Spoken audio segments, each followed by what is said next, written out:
নমস্কার বন্ধুরা, কেমন আছো সবাই? আশা করছি সবাই ভালো আছো, ভালো থাকার চেষ্টায় আছো, পজিটিভ এনার্জিতে থাকার চেষ্টা করছো।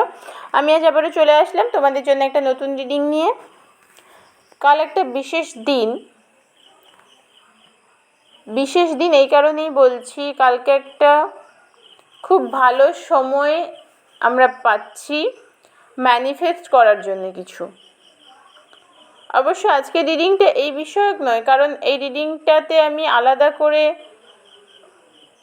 কালকের ম্যানিফেস্টেশনের ব্যাপারে কিছু বলে দেব, কিন্তু রিডিংটা তোমাদের লাভ লাইফ নিয়েই হবে। তোমাদের এনার্জি চেক করব, তোমাদের পার্সনের এনার্জি চেক করব। কাল হচ্ছে 888 একটা পোর্টাল অন হচ্ছে, সেখানে তোমরা ম্যানিফেস্ট করতে পারো বিভিন্ন সময়, যেমন 8টা 8, 9টা 9, 10টা 10, এই টাইমগুলোতে তোমরা ম্যানিফেস্ট করো তোমাদের নিজেদের যে কোনো একটা উইশ। অবশ্যই সেটা একটা বাস্তব উইশ হতে হবে, অবাস্তব কিছু চাওয়া উচিতই নয়। সেটা তোমরা ম্যানিফেস্ট করবে। তো চলো প্রথমে দেখে নেব তোমাদের এনার্জি, তারপর দেখব তোমাদের পার্টনারের কী এনার্জি, কী অবস্থায় আছে, কতটা পজিটিভ কতটা নেগেটিভ। প্রথমেই বলে রাখি, এটা পুরোপুরি একটা general reading, timeless reading, open প্ল্যাটফর্মে বানানো একটা রিডিং। তোমরা ওপেন মাইন্ড নিয়ে দেখবে, যার সাথে যতটুকু ম্যাচ করবে ততটুকু নেবে, বাকিটুকু ঝেড়ে ফেলে দেবে। আর তোমরা জানো, আগের ভিডিও যারা দেখেছো, যে একটা অফার রেখেছি আমি, পুরো শ্রাবণ মাসের যে কদিন বাকি আছে সব কটা দিন ধরে চলবে। 111-এ 3টে কোয়েশ্চেনের অ্যান্সার তোমরা জানতে পারবে। যারা পার্সোনাল রিডিং করাতে চাইছো, এই অফারটা নিতে চাইছো, হোয়াটসঅ্যাপ করো 9593268445 এই নাম্বারে। 111 টাকায় তোমরা 3টে কোয়েশ্চেনের অ্যান্সার জানতে পারছো। প্রথমে দেখে নেব তোমাদের কি এনার্জি। এই এনার্জি যদি তোমাদের সাথে ম্যাচ করে তাহলে বুঝে নিও রিডিংটি পুরোপুরি তোমার জন্যে।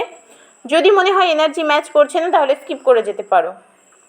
তোমরা এই মুহূর্তে অনেকটা স্ট্রং হয়ে গেছো। এম্পিরারের কার্ড এসেছে, দেখো, অনেক স্ট্রং হয়ে গেছো, নিজেকে শক্তপোক্ত করে ফেলেছো। মানে একটা অবস্থায় মানুষ এসে না, যখন দেওয়ালে পিঠ থেকে যায়, যখন তার আর কোনো রাস্তা থাকে না, কষ্ট পেতে পেতে যন্ত্রণা ভোগ করতে করতে নিজেকে অনেকটা শক্তপোক্ত করে ফেলেছো। তোমাদের ক্ষেত্রেও সেম জিনিস হয়েছে, তোমরা নিজেকে স্ট্রং বানিয়ে ফেলেছো। এটা কিন্তু পরিস্থিতি তোমাকে হতে বাধ্য করেছে, কারণ এই পরিস্থিতিতে পড়ে তুমি নিজেকে শক্তপোক্ত করতে শিখেছো। তবে তোমরা প্রচণ্ড আশাবাদী। আজকে যারা এই রিডিংটা দেখছো, প্রচণ্ড আশাবাদী তোমরা। পেজের এনার্জি পাচ্ছি, প্রচণ্ড আশাবাদী। লাইফে অনেক অনেক কিছু তোমরা অ্যাচিভ করবে সময়ের সাথে সাথে। আজকে হয়তো মনে হচ্ছে আমার জীবনে কিছু নেই, আমার জীবনটা নষ্ট হয়ে গেছে, আমার জীবনে এত কেন ঝামেলা ঝঞ্ঝাট ঈশ্বর দিয়েছেন, আল্লাহ দিয়েছেন। কিন্তু একটা সময় তোমরাই অনেক কিছু অ্যাচিভ করবে। ধীরে ধীরে এগিয়ে যেতে যেতে এমন একটা জায়গায় তোমরা পৌঁছে যাবে, যেটা তোমরা আজকে দিনে দাঁড়িয়ে কিন্তু ভাবতে পারছো না। তবে অনেকের ফিনান্সিয়াল ক্রাইসিস চলছিল, সেখান থেকে বেরোনোর চেষ্টা করছো, অনেকে বেরিয়েও গেছো, অনেকে হয়তো নতুন জব জয়েন করেছো, অনেকে কাজের চেষ্টা করছো। একটা কথা বলবো, তোমাদের অনেকের মধ্যে না অনেক ক্রিয়েটিভিটি আছে, সেগুলোকে একটু কাজে লাগাও। আজকে যারা রিডিং দেখছো, অনেকের মধ্যে ক্রিয়েটিভিটি আছে, তোমরা অনেক ক্রিয়েটিভ মাইন্ডের একজন মানুষ। অনেকে হয়তো খুব ভালো হাতের কাজ করো, কোনো হাতের কাজ, এমন কোনো হাতের কাজ যেটা তোমার কাজ সবাই খুব পছন্দ করে, সেই ধরনের কাজগুলোকে কাজে লাগাও। কারণ তোমাদের সামনে কিন্তু একটা ভালো সময় শুরু হতে চলেছে, একটা খুব ভালো সময় শুরু হতে চলেছে। তোমাদের সবাইকে একটা কথা বলবো, যে এনার্জিটা একটু এক্সচেঞ্জ করো, লাইক করো, কমেন্ট করো, শেয়ার করো, একটু যারা নতুন আছে সাবস্ক্রাইব করো। ট্যারোতে এনার্জি এক্সচেঞ্জের খুব প্রয়োজন আছে। এটা একটা এনার্জি বেশ করে একটা রিডিং। আবারও একটা কথা বলবো তোমাদের, যে তোমরা যারা নিজেদেরকে একদম অসহায় অবস্থায় এই মুহূর্তে ফেলে রেখেছো, তাদের কিন্তু পরিবর্তন হবার সময় চলে এসছে। একটু এফর্ট দাও, একটু এফর্ট দাও। আমি ভাবলাম আমি 1 কোটি টাকা রোজগার করব, কিন্তু কোনো কাজ করলাম না, তাতে কিন্তু 1 কোটি টাকা চলে আসবে না। আমি এফর্ট দিলাম না, আমি চেষ্টা করলাম না, কিচ্ছু করলাম না, তাতে কিন্তু আমার স্বপ্ন পূরণ কখনোই হবে না। তো সেই কারণে বলছি, তোমরা যারা ফিনান্সিয়াল ক্রাইসিসের মধ্যে আছো, আজকে রিডিংটা যারা দেখছো, আমার যে সকল বন্ধুরা দেখছো, ফিনান্সিয়াল ক্রাইসিস অনেকের মধ্যে আছে, অনেকে হয়তো ধার দেনা জড়িয়ে পড়েছো ভীষণ বিচ্ছিরিভাবে, সেখান থেকে বার করার চেষ্টা করছো নিজেকে। একটা কথা বলবো, সামনে খুব ভালো সময় আসতে চলেছে, এফোর্ট দাও, কাজ করার চেষ্টা করো, কাজ খোঁজার চেষ্টা করো। যারা চাকরির চেষ্টা করছো তারা একটু বেশি পড়াশোনা করো, ভালো করে ইন্টারভিউ দেওয়ার চেষ্টা করো। তোমাদের ওপরটা হয়তো শক্ত হয়ে গেছে ভীষণ, কিন্তু ভেতরে নরম মন তো আর কান্না থামাতে পারছে না। ভেতরে ভেতরে কষ্ট আছে, যন্ত্রণা আছে অবশ্যই, সেটা এখানে কারও সেটাই বলছে, কিন্তু সেই কষ্টটাকে ভেতরে রেখে দিয়ে নিজেকে এগিয়ে নিয়ে চলো। তুমি যদি সফল হও না, তোমার এই কষ্টগুলো আর তোমায় কষ্ট দেবে না। আবারও বলছি একটা কথা, যে খুব ভালো সময় আসতে চলেছে সামনে, খুব ভালো সময়, সব দিক থেকে, পরিবারের দিক থেকে, ক্যারিয়ারের দিক থেকে, সব দিক থেকে খুব ভালো সময়। হতে পারে নতুন কোনো বন্ধু পেলে জীবনে, যে তোমার জীবনটাকে বদলে দিল। সেই কারণেই বলছি, নিজের ওপরে একটু কাজ করো, নিজেকে হিল করো, নিজেকে একটু সময় দাও, কাজে এফোর্ট দাও, কাজে মনোনিবেশ করো, পরিশ্রমী হয়ে ওঠো। পরিশ্রম শুধু যে শারীরিক হয় তা নয়, মানসিক পরিশ্রমও হয়। মাথা, মন, শরীর সব নিয়ে পরিশ্রম করতে হবে। আমি হয়তো এমন কোনো কাজ করি যেটা আমি শারীরিক পরিশ্রম দিতে পারছি না বা দেওয়ার প্রয়োজন নেই, কিন্তু আমার মাথাকে কাজ করাতে হবে। তো চলো দেখে নি তোমার পার্সন কি ভাবছে, তোমার পার্টনারের কি এনার্জি আজকে। তোমার পার্টনার যথেষ্ট নেগেটিভিটির মধ্যে আছে। প্রথমেই বলবো, তোমার পার্টনার যথেষ্ট নেগেটিভিটির মধ্যে আছে। তোমার মতো তারও কিন্তু সেম কন্ডিশন, সেও কিন্তু ফিনান্সিয়াল ক্রাইসিসের মধ্যে আছে, অনেকের ক্ষেত্রে না প্রচুর ইনভেস্ট করে ফেলেছে কোনোভাবে, সেই কারণে পরে আর সামলাতে পারছে না।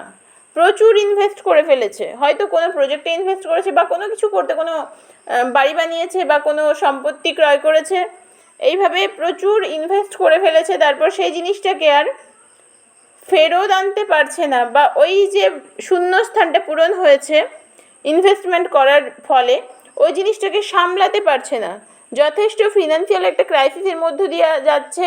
আর সেই কারণে কিন্তু তার প্রচণ্ড চিন্তা, মাথা ভর্তি চিন্তা, প্রচণ্ড চিন্তা, মানে মাথার ভেতরটা একদম কিলবিল কিলবিল করছে চিন্তা, যে কি করব, কিভাবে সামলাবো এত কিছু।